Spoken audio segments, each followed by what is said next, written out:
नमस्कार साथियों।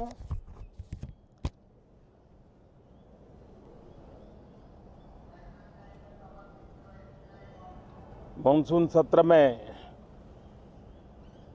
आप सबका स्वागत है। सावन का पवित्र मास चल रहा है और इस बार तो डबल सावन है और इसलिए सावन की अवधि भी जरा ज़्यादा है और सावन मास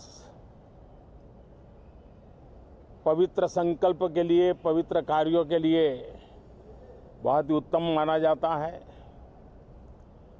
और आज जब लोकतंत्र के मंदिर में इस सावन के पवित्र मास में मिल रहे हैं तो ये लोकतंत्र का मंदिर ऐसे अनेक पवित्र कार्य करने के लिए इससे बड़ा उत्तम अवसर नहीं हो सकता है।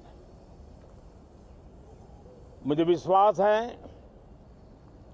कि सभी माननीय सांसद मिलकर के इस सत्र का जनहित में सर्वाधिक उपयोग करेंगे।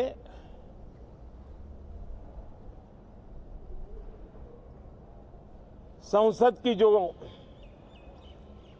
जिम्मेवारी है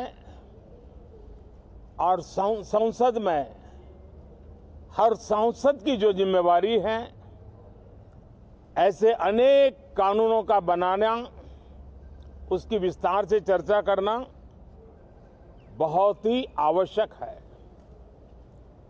और चर्चा जितनी ज्यादा होती है, चर्चा जितनी ज्यादा पैनी होती है, उतना जनहित में दूरगामी परिणाम देने वाले अच्छे निर्णय होते हैं। सदन में जो माननीय सांसद आते हैं वो धरती से जुड़े हुए होते हैं, जनता के दुख दर्द को समझने वाले होते हैं और इसलिए जब चर्चा होती है तो उनकी तरफ से जो विचार आते हैं वो जड़ों से जुड़े हुए विचार आते हैं और इसलिए चर्चा तो समृद्ध होती है, निर्णय भी सशक्त होते हैं, परिणामकारी होते हैं। और इसलिए मैं सभी राजनीतिक दलों को, सभी माननीय सांसदों को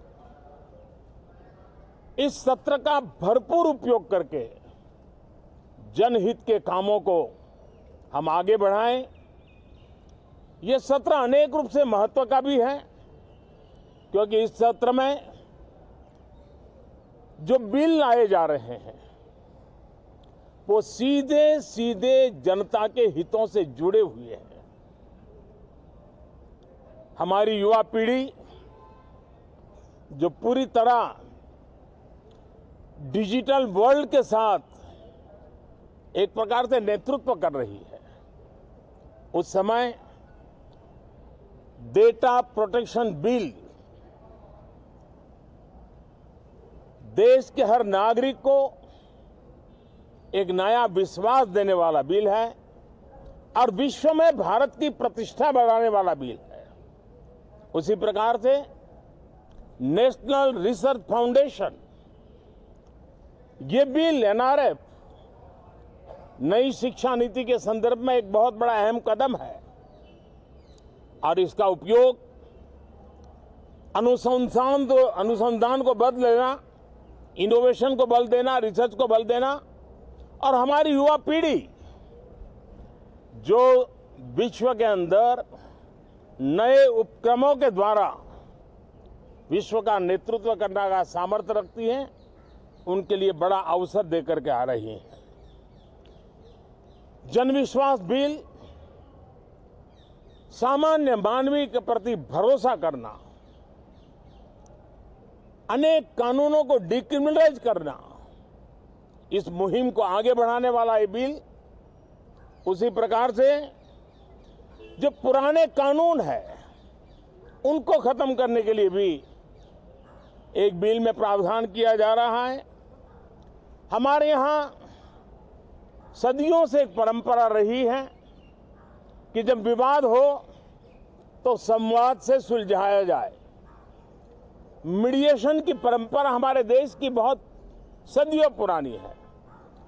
उसको अब कानूनी आधार देते हुए मीडिएशन बिल लाने की दिशा में इस सत्र का बहुत बड़ा उपयोग है, जो अनेक विवादों से सामान्य मानवीय से लेकर के असामान्य संजोगों को भी मिल बैठकर के सुलझाने का एक मजबूत नींव बनाएगा।